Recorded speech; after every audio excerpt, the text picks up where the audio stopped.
Hi, everyone, and welcome to Morning Coffee Break. Hope everybody's all right today. It's Sunday, March 26th. I got the mowing over with yesterday. I almost waited, and I thought, we really try not to do anything on Sundays. If we do, it's usually just there's no way around. Like if it rained for days before and the grass needed mowed, and it was going to rain for days after, we might, but we don't like it. We don't like to. So I didn't. I wanted to go ahead and get it finished yesterday.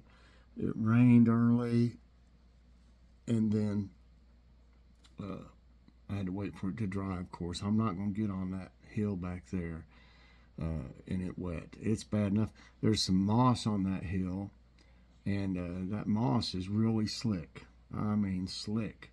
I almost slipped on it, and then I realized, Joy said something about, you sure those shoes of yours? See, I hadn't done that in years. I haven't had to do that in years. I mean, I've been in pretty bad shape,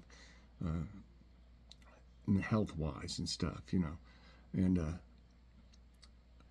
I didn't remember it being as steep as it is. I mean, it has really got like three places. It goes down and comes up a little bit, and it goes down like that again. And she said, "Do you think those shoes?" I said, "Well, they'll have to be. I don't have any others." And so I just had to. After I almost slipped, it scared me, and I almost slipped a couple other times. So I just went super slow, and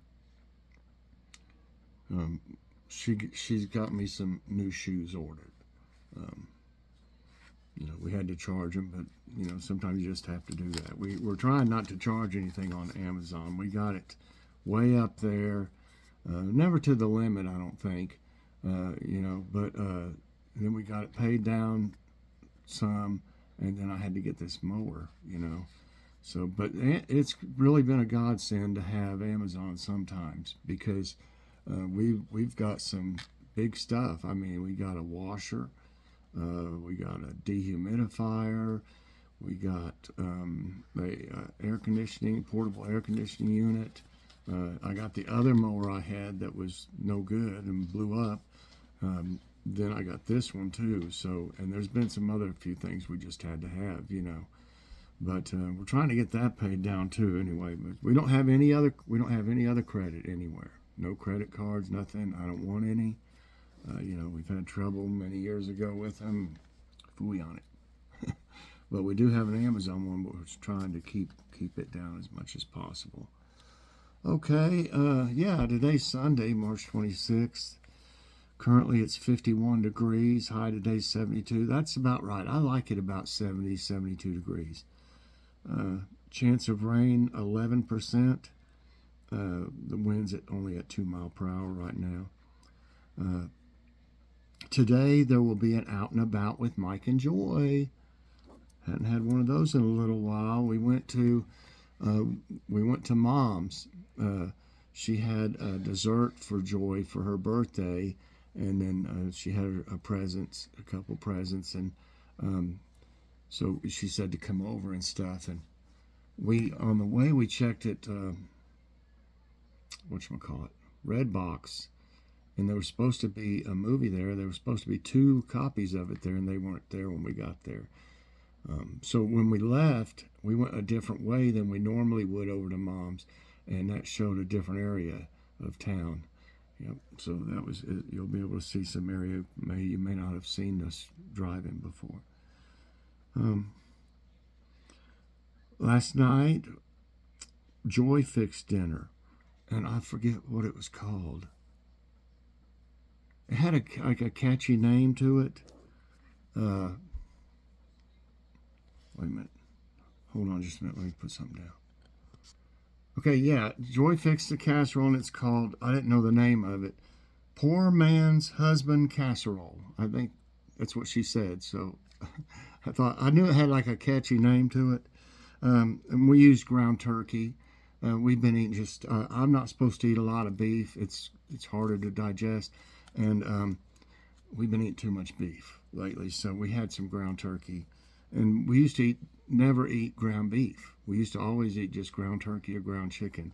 We kind of got away from that a little bit, but You know, especially if you have hamburger steak, I like to have ground beef, a good ground beef, like a ground chuck or something. But it was delicious, and I really appreciated her because she said she was watching me out the window here, you know, on the bank. I guess she was worried I might fall and stuff, and she said she went out in the garage and she said she was waving her arms and everything, and I didn't even. I mean, the thing, you know, the reason I wasn't looking around is because you really have to watch the ground when you're doing this hill. I mean, you know, it's bad enough even if you're watching, you might fall. So I wasn't moving anywhere. I had tunnel vision, you know, right in front of me. But bless her heart, she knew I was, you know, really tired. I'm sore bad, but I'll get in a little better shape. But you know, I can't do nothing about I've got hernias now. You know, I'm not supposed to lift much of anything, and that's hard to do. You know, but yeah, you just got to do what you got to do. You know, so then today we're having. We were going to have this other day, and we had something else.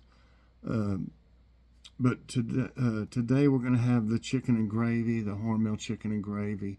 The other day we had, I think we were supposed to have it. We had, you know, I was so tired, and she was tired too from mowing, and she's the riding mower, and we decided to have something easy, and we had the soup and some White Castle burgers. Had that little broccoli and cheese Campbell's Kettle cooked or something like that, the little microwave ones. It was pretty good. I'd rather have some that I made, to be honest with you. But we're going to have chicken and gravy, the mashed potatoes and the green beans, and probably some rolls or something. We need to eat a salad soon. We got some salad mix, spring mix. Okay, I got some today's tidbits. Surely there's some nice news. I hadn't actually checked yet. Usually is. Okay, 4-year-old tossed 15 feet from ski lift at Montana resort. Oh my goodness. A father is speaking out after his child allegedly fell 12 to 15 feet at a ski resort in Montana when their chair allegedly struck a tower on Sunday as they were riding the Montana Snow Bowl chairlift in the Lolo National Forest. Sawyer 4 was thrown from his seat. According to Nathan McLeod, it's unclear if the kid was hurt in any way. I hope he wasn't, but that's a long ways. You know, maybe if he landed in some snow, maybe he's all right, I hope. No. Tulare Lake set to make a comeback after 80 years drought. My goodness. Tulare Lake, a freshwater dry lake in the San Joaquin, is that how they say it, Valley, has occasionally overflowed since it dried up 80 years ago. In the coming days, California is expected to receive 4 inches of rain and 4 feet of snow. This means the lake could make a comeback. After an unusually wet season, the lake last appeared in 1983 before dissipating once more. Wow. And I like this picture. That's why I use this next one for my thumbnail today. Unbelievable. Bald eagle caught eating unlikely prey. I would put this on the picture. I don't know if I will, though.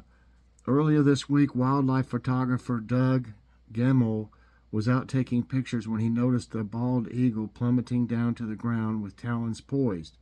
His view of the prey was blocked by a snowbank in the foreground. When he zoomed in on the pics, he was surprised to see the eagle's meal that day. It was a half-eaten slice of pepperoni pizza. I thought about putting a piece of pepperoni on that to where it's like he's... I might. Nebraska mom stunning snow penguin army go viral. Cute. On a dull snow day. Dull snow day? Snowy day? They got dull snow day, I guess. Nebraska mom Nat Ogura invited the children to join her outdoors for a snow day game, but no one responded. Nah, no thanks. You go ahead. So he decided to have fun. She decided to have fun herself and build snow penguins. Her extraordinary degree of focus and building skills are evident in the army of identical, flawlessly constructed snow creatures she created. See, I can do it myself. Okay.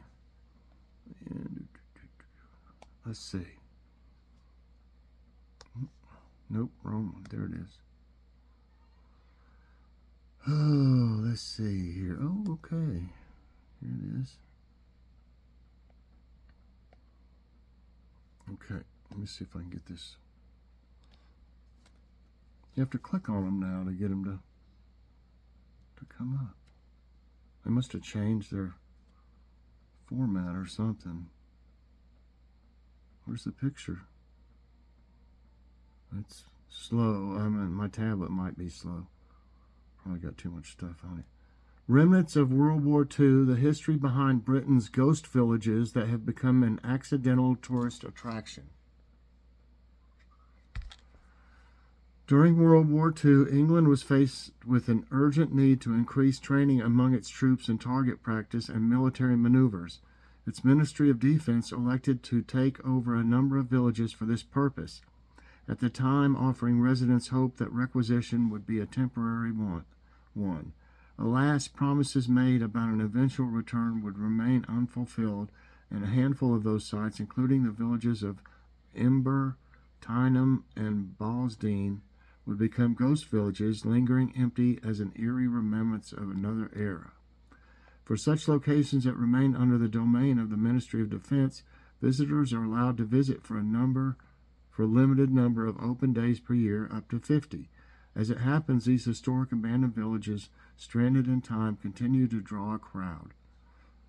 They got another picture here. The Salisbury Plain training area of Imber remains the largest military training site in the UK, although the village remains empty as residents and has no postal code, according to the BBC.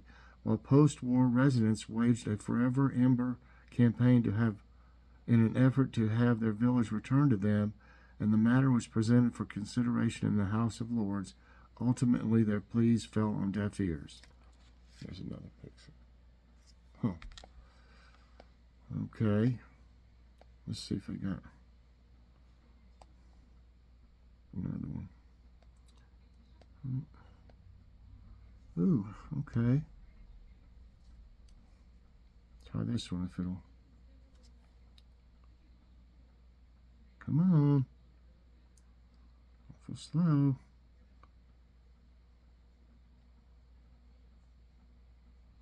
I don't know why it's so slow this morning. My tablet. I probably didn't close everything out. Okay, this says, why bird watching is good for you, all about the profound mental health benefits of the avian pastime. I don't know if seem like that one seems familiar. Well, they put ones I've already done sometimes on Sunday. Bird watching soared in popularity during the COVID-19 pandemic, and interest in the pastime shows no signs of slowing. Researchers who have been investigating the science behind the hobby have discovered that it has numerous proven benefits to mental health and well-being. According to an October study published in Science Reports, bird watching and its positive effect on mental health is becoming more clear as research continues. The team used the Urban Mind smartphone application to examine the impact of seeing and hearing birds on self-reported mental well-being in real-life context. On 1,292 participants between April 2018 and October 2021, the study explains. It found that everyday encounters with bird life were associated with time-lasting improvements in mental well-being. These improvements were evident not only in healthy people, but also in those with a diagnosis of depression, the most common mental illness across the world. Well, that's amazing. I do like that little bird. It's cute. All right, let me see if I can find. I don't think that there'll be a. No, there's the end of it. Sometimes they don't have them on here. I don't understand why they don't have the quotes of the day. But anyway, that's going to be it this morning for Morning Coffee Break. I hope you enjoyed it. If you did, I hope you'll press that like button. Also, subscribe if you haven't already and share this out. And hit that so you get all my videos as soon as they come out. Everybody check out our out and about video later on today. It was a nice day, and we got closer to a few little mountains that you're able to see better.